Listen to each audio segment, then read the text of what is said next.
Welcome to the Deep Dive. Today, we are taking the ultimate shortcut into a classic, one of the most enduring and, I think, controversial political allegories ever written, George Orwell's Animal Farm. It's a book that, so many of us had to read in school. Absolutely. And it's often framed in a very simple way, isn't it? As just a straightforward condemnation of communism. It is, but the sources we've gathered for this, well, they paint a much, much more complex picture. That's our mission today. We're moving past that high school summary. Our sources, which, they span Orwell's own life as an anti-colonial policeman to the intense political climate of the 1940s, they reveal something far sharper. That's absolutely right. Orwell wasn't just writing a critique of the Soviet Union. He structured this novel with what critics have rightly identified as a two-pronged satirical spear. A two-pronged spear. I like that. So what are the two prongs? On the one hand, yes, it's absolutely a brutal critique of Stalinist totalitarianism. But on the other, and this is what so often gets missed, it's also a critique of the hypocrisy and sort of the moral complacency he saw in the Western capitalist order. Particularly Britain and America at the time. Exactly. So he's taking aim at both sides. And he delivers this incredibly harsh political judgment inside the structure of a fairy tale, as he subtitled it. That feels so deliberate. It's a devastatingly clever choice. Deceptively simple. Okay, so let's start at the beginning then. Yeah. The author. We all know the name George Orwell, but he was born Eric Arthur Blair. What were the key experiences that really forged this fiercely anti-authoritarian worldview of his? Well, that personal history is everything, really. He had a very traditional elite education, Eton College, the whole establishment track. Right. But the real turning point, the thing that I think cemented his hostility towards power, was his time between 1922 and 1927. That's when he was in the Indian Imperial Police Force in Burma. That's it. So he wasn't just some detached observer of tyranny. For a time, he was a cog in the machine. He was part of the very system he would spend the rest of his life critiquing. I must have seen some things. He saw everything, and he resigned after witnessing what he called the inner workings of imperial rule. That experience just fundamentally reshaped him. You can see it so clearly in his later essays, like the famous Shooting an Elephant. Where he's just searingly critical of the whole colonial enterprise. Exactly. So when he sits down to write Animal Farm near the end of World War II, he's not coming at this from a theoretical place. He's drawing on a very deep, very visceral hatred of the abuse of power, no matter where it comes from. And the most obvious target at that moment in history was clearly Stalin's regime. Without a doubt. Biographers describe it unequivocally as a harsh satire against the Stalinist regime. The timing here is just critical. It was published right as the wartime alliance between the Soviet Union and the West was starting to crumble. Right at that moment, the Cold War was just around the corner, and the book immediately became this political football. So the political right, especially in America, they loved it. They absolutely loved it. They held it up as this primary literary weapon against communism. But in doing so, they often had to, simplify the message and completely ignore Orwell's own deeply socialist beliefs. And I imagine some on the left weren't too happy with him. Not at all. Some elements branded him a counter-revolutionary for daring to attack the great Soviet experiment. So that nuanced, two-pronged critique we mentioned, the idea that he was criticizing the whole human order, including capitalism, they just got lost in the noise. It got completely lost in that binary Cold War back and forth. But that's what we're here to do. By diving deep into the text, we can restore that nuance and really see how he wove both critiques into the very fabric of the revolution itself. Okay, let's do it. Let's move to the narrative itself. Part 1. The spark of the revolution. We start at Manor Farm. It's run by the very negligent, often drunk Mr. Jones. And the catalyst for everything that follows is this prize-winning middle white boar, Old Major. He's the revolutionary philosopher. He's the Marx, maybe the Lenin figure. He gathers the animals not just to share a dream he had, but to force them to confront a really fundamental question. What is the nature of our miserable life? Exactly. He's making their abstract misery concrete. He defines their oppression, and his answer is absolute. Their lives are nothing but misery and slavery. And crucially, he argues this isn't natural. This isn't just the way things are. Right.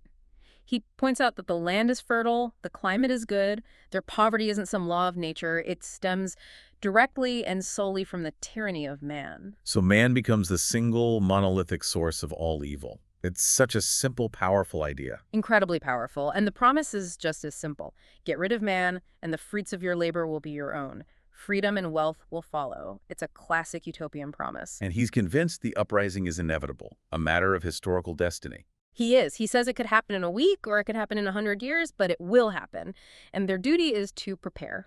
Before he dies, just 3 nights later, he teaches them the song Beast of England, Which becomes the revolutionary anthem. It's the emotional glue, the thing that binds them all together across their different species and intellects. So, with the philosopher gone, the job of turning this vision into a real system, a philosophy, falls to the cleverest animals. The pigs. Specifically, you've got Snowball, Napoleon, and Squealer.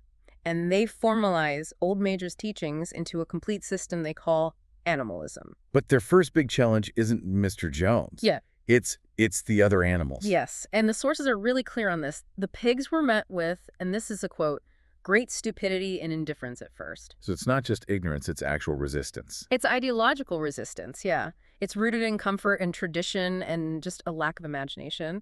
They ask these very basic questions that actually foreshadow the whole failure of the revolution. Like the classic one, why should I work for a future I might not even live to see? Exactly. Why sacrifice now?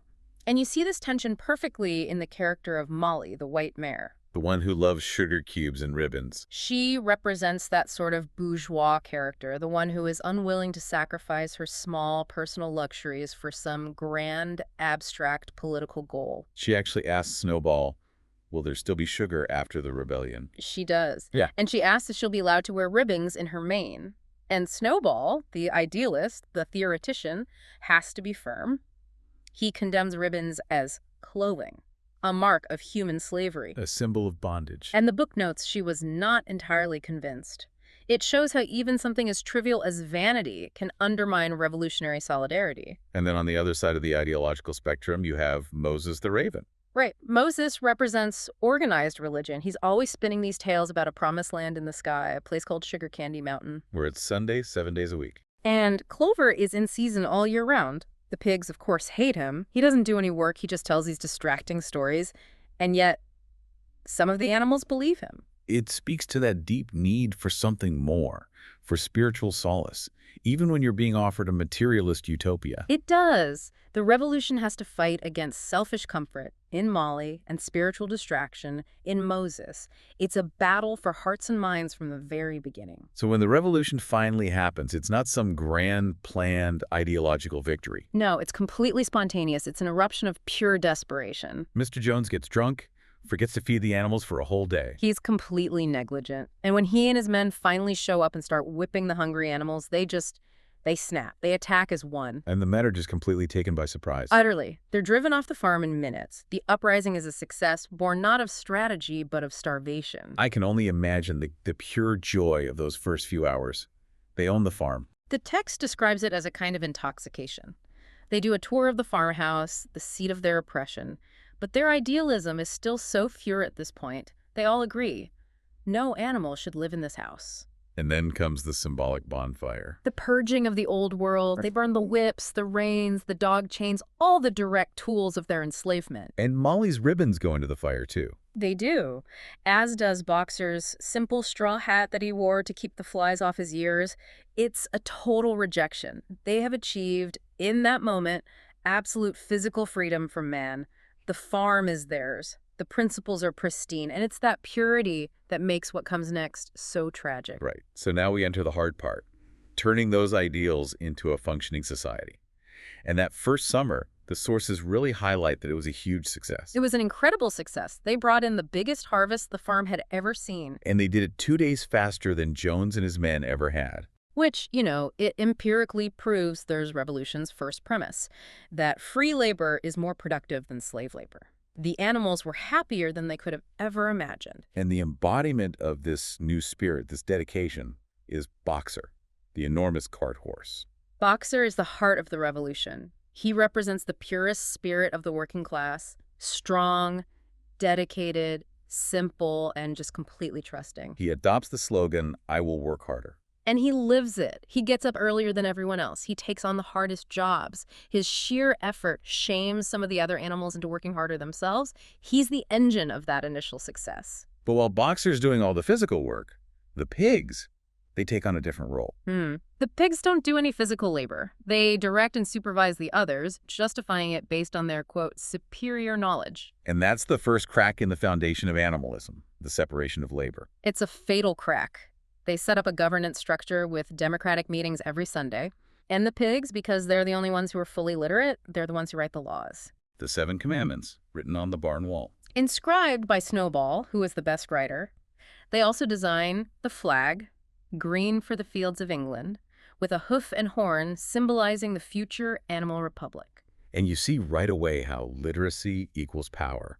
It creates this huge, unbridgeable class divide. It's instant. The pigs are perfectly literate. The dogs can read, but they only ever bother to read the 7 Commandments, just enough to follow the rules. And Boxer? Boxer tragically never gets past the letter D in the alphabet. He has to trust the pigs to tell him what the laws say. This intellectual gap is what allows the pigs to maintain absolute control over the narrative, over the interpretation of their own sacred texts. It's the perfect system for control, really. Yeah. You keep the working class too busy, too uneducated, and too loyal to ever question the rules. Which brings us to the Sunday meetings, the so-called democratic process. It very quickly just devolves into a power struggle between the two main contenders. Snowball and Napoleon. They disagree on everything, every single issue. But the real conflict between them is ideological. Snowball is the brilliant orator, the visionary. He's the Trotsky figure. He's intellectual, idealistic. He wants to spread the revolution, modernize the farm. He's always winning the animals over with his passionate speeches. Napoleon is the opposite, quiet, calculating. He's the Stalin. He's not a great speaker, but he's a master tactician. He focuses on building his power base behind the scenes. He understands that rhetoric is temporary, but power is permanent. And the big public clash that brings all this to a head is the debate over the windmill. The windmill, yes. Snowball has this grand vision. He argues passionately that a windmill will bring electricity to the farm, light, warmth, and it will save the animals from all their back-breaking labor. It's a utopian technological future. And Napoleon just dismisses it. Calls it nonsense. Says they need to focus on increasing food production right now. It's a proxy war, really, for the soul of the revolution. Modernization versus control. And it all ends in a swift, brutal coup. This is the moment the revolution dies and the totalitarian state is born. It's irreversible. It happens during the vote on the windmill. Snowball has just given this incredible speech and has clearly won the animals over. They're about to vote. And just at that moment, Napoleon lets out this high-pitched whimper, and suddenly 9 enormous wolf-like dogs that he has secretly raised burst into the barn. The puppies he took from their mothers. The very same ones. He's been indoctrinating them in secret. And they chase Snowball right off the farm. It's a terrifying, violent display of force. And just like that, democracy is over. Instantly. Napoleon gets up and announces that the Sunday meetings are abolished. From now on, a special committee of pigs, led by him, of course, will make all decisions in private. No more debates. And he has the perfect tool to sell this to the other animals. Squealer. Ah, Squealer, the master of spin. He's the state media apparatus in pig form. The book says he could turn black into white. And he's immediately sent out to justify the coup. And his argument is just brilliant in its simplicity. He talks about the need for discipline and obedience, but his real weapon is fear. Jones will come back. Surely, comrades, you do not want Jones back. That one line becomes the ultimate tool for silencing any dissent, any critical thought. The fear of the old master is enough to make them accept the new one. And Boxer, the symbol of loyalty, what does he do? Boxer is completely confused. He saw the violence. He respected Snowball. But his simple mind can't process this kind of ideological betrayal. So he just accepts it? He adds a second maxim to his first. Napoleon is always right. It's his tragic flaw. He cannot question authority once it's established. He's the loyal worker who will follow the flag no matter who is holding it. And the signs of pig privilege? They're not even subtle anymore, are they? Not at all. We have to go back to the famous case of the milk and apples. The milk vanished on the very first night, and later it's revealed that all the windfall apples are being reserved for the pigs alone. And Squealer's justification for this is a masterpiece of propaganda. It really is. He doesn't say because we're greedy. He says the pigs need this food for their brain work. They are the managers. They're not being selfish, he insists. They're making a sacrifice for the good of everyone. It's the classic bureaucratic excuse. We need these luxuries to run your lives, and if we fail... Jones will come back. The animals buy it because the fear of Jones returning is always stronger than their outrage over stolen food. And this separation soon becomes physical.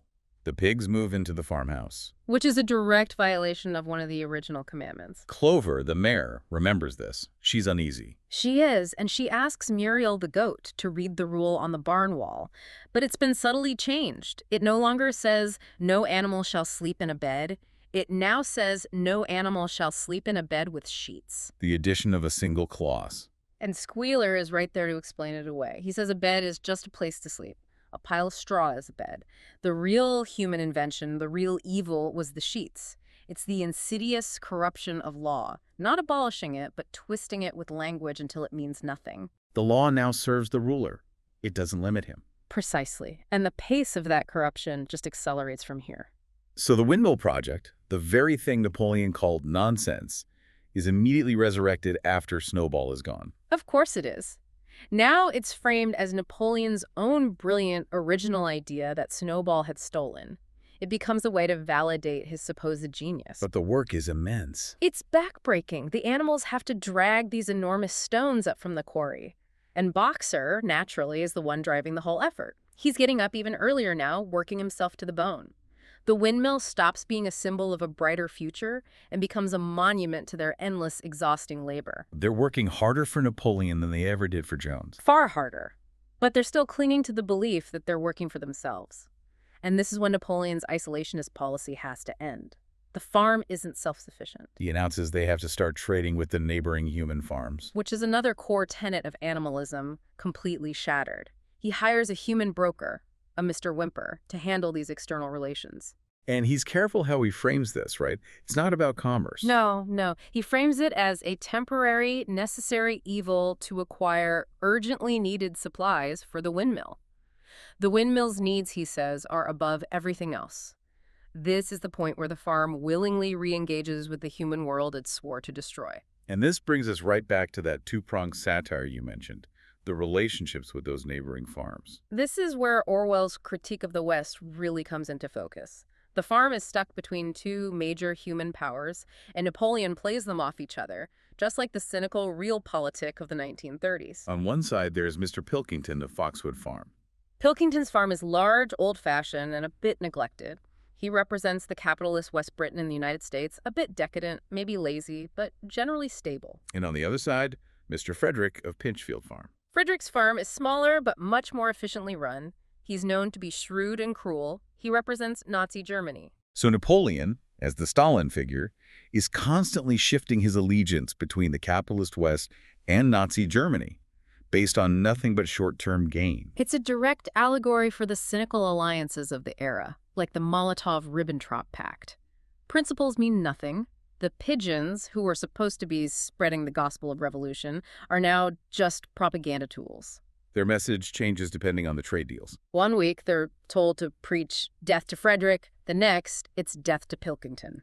The founding ideology of the farm has been reduced to a tool of foreign policy. The psychological whiplash for the other animals must have been incredible. You're supposed to hate all humans, but now you have to hate one specific human more and then switch on a dime. It shows the complete moral bankruptcy of the regime. And this instability, this cynical maneuvering, leads directly to the first great disaster. The destruction of the windmill. A huge storm blows it down.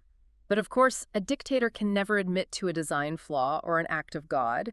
It has to be sabotaged. SBB Snowball. Immediately, Napoleon seizes the moment.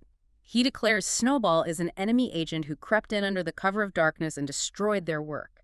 He even fakes evidence, finding some tracks and claiming, after a long sniff, that they are definitely Snowballs. And he claims Snowball came from the direction of Foxwood Farm, implicating Pilkington. Exactly. Snowball now becomes the perpetual scapegoat, the invisible, all-powerful enemy that can be blamed for every single failure, every empty food bin. It's the classic tool to distract the populace from their own suffering. And this external scapegoating quickly turns inward. It leads to the purges. This is probably the most chilling part of the book. It's a direct parallel to Stalin's show trials.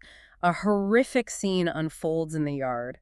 The 4 young pigs who had dared to question Napoleon's abolition of the Sunday meetings are dragged forward. And they confess? They're forced to confess to all sorts of crimes they didn't commit, conspiring with Snowball, planning to betray the farm, and then the dogs. The dogs tear their throats out right there in front of everyone. The first time any animal had killed another animal on the farm. It shatters everything. The pile of bodies grows. Hens who protested giving up their eggs, a sheep who urinated in the drinking pool.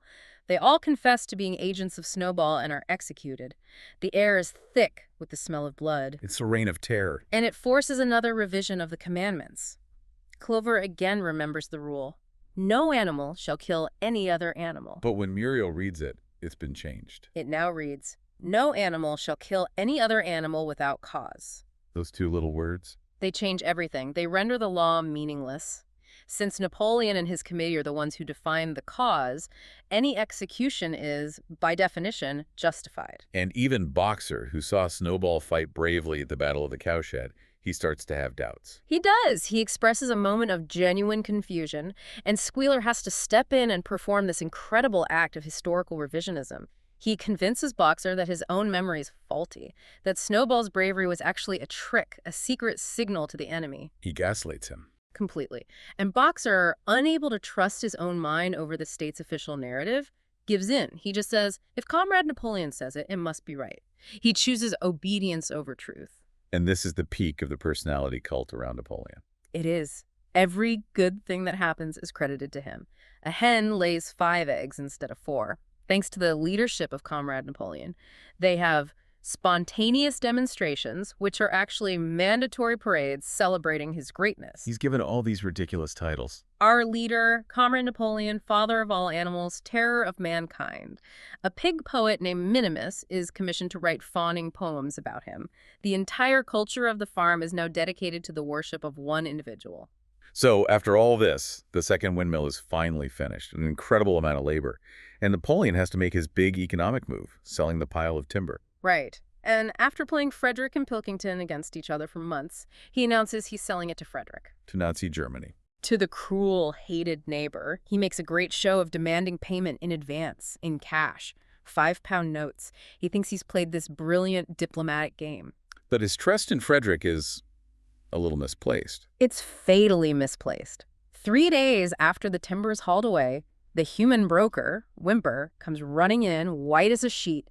The banknotes, they're forgeries. They're completely worthless. Frederick has played him for a fool. It's a catastrophic humiliation for Napoleon, a massive blow to his prestige as a master strategist. And Frederick doesn't just stop there. He immediately follows up with an armed attack, the Battle of the Windmill. He and his men storm the farm. The animals fight with incredible courage, driven by rage at the betrayal. But the men have technology. They have guns, and they have dynamite. And they go straight for the windmill. They pack it with explosives and blow it to smithereens. The work of 2 years, completely destroyed in an instant. It's the most devastating moment in the farm's history. And yet, Napoleon declares it a victory.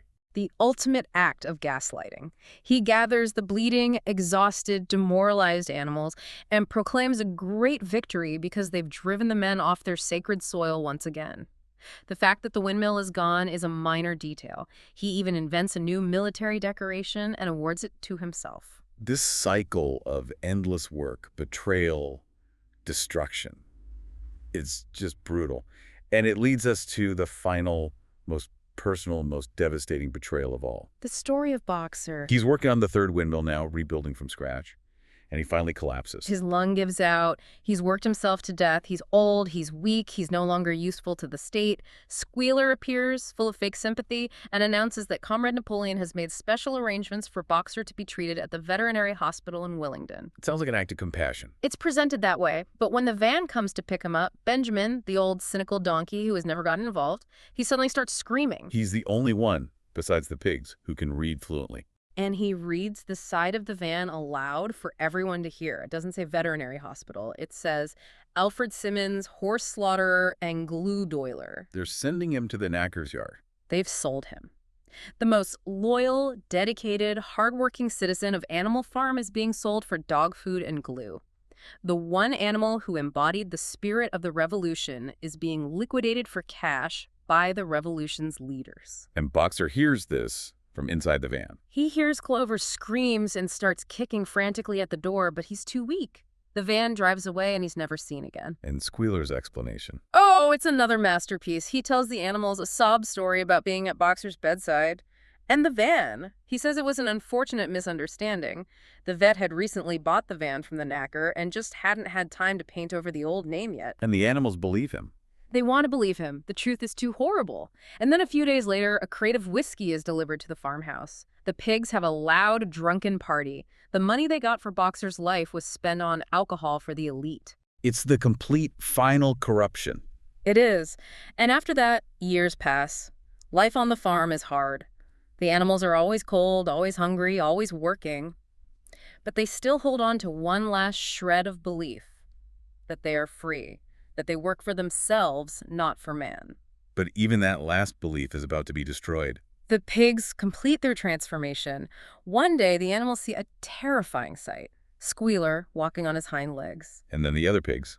And finally, Napoleon upright, carrying a whip in his trotter. They don't just replace the humans, they become them. Napoleon starts wearing Mr. Jones's old clothes. His favorite sow wears Mrs. Jones's silk dress. And the sheep, who were always the most mindless followers, they have a new slogan. Squealer has been teaching it to them in secret for a week. They bleat it over and over. 4 legs good, 2 legs better. The foundational principle of the revolution is literally inverted. And when Clover asks Benjamin to read the 7 commandments on the barn wall one last time, they're all gone. All 7 have been painted over, and in their place is a single new commandment. all animals are equal, but some animals are more equal than others. That one sentence encapsulates the entire tragic history of the farm, the justification of tyranny through the perversion of language. And the final scene of the book, the ultimate act of betrayal, is the renaming of the farm. The neighboring farmers, including Mr. Pilkington, are invited to the farmhouse for a dinner party. They're given a tour, and Pilkington makes a toast. He praises Napoleon for how efficiently he runs the farm, how he gets more work out of his animals for less food than any other farmer in the county. He says he and the other farmers have a lot to learn from Napoleon's methods. He sees a kindred spirit. He does. He explicitly says that the lower animals on Animal Farm are the same problem as the lower classes for human farmers. This is the two-pronged satire landing its final devastating blow. The capitalist and the communist tyrant have found common ground. What's their common ground? The successful and brutal exploitation of the working class. Napoleon then gives a speech announcing that the farm's name is officially reverting back to its original name, Manor Farm. The revolution is officially erased. And the book ends with that famous, haunting image. The other animals are peering in through the farmhouse window. The pigs and the men are playing cards, drinking, and arguing loudly. And the animals look from pig to man and from man to pig. And from pig to man again. But already it was impossible to say which was which. The new oppressor and the old oppressor have become morally and physically indistinguishable. What an incredible, devastating journey.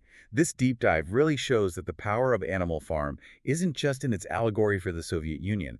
It's in this universal critique of how easily ideals can be corrupted, especially when power and knowledge are held by a tiny few. Exactly. The constant revision of the laws, the purges, that final horrifying blurring of the lines, these are timeless warnings. And it brings us back to that two-pronged satire. It wasn't just Stalin that Orwell was criticizing. It was the cynical acceptance and even collaboration of the West, represented by Pilkington celebrating their shared methods of control at that final dinner. That's right. Interpreting the book as just pro-Western propaganda is a huge misreading, especially when you consider Orwell's own writings about the need to change the entire human order, which for him absolutely included capitalism. When you think about Boxer, dedicating his entire life and all his strength to an ideal only to be sold for whiskey money by the leaders he trusted, it just crystallizes the whole tragedy. It really does. And it leaves us with a final provocative thought. If the end result of a revolution is just to replace one tyrant with another, what does that teach us about the true predatory nature of power itself? And more importantly, what's the hidden cost paid by those like Boxer, who refuse to question the regime, who value obedience over critical thought, even at the cost of their freedom and their lives? That's the challenge Orwell leaves for all of us, isn't it? Our sources make it clear. Freedom is fragile. It's only as strong as the value we place on it, and the price for failing to defend it, for failing to question authority, is heavy indeed. You always have to watch the watchers,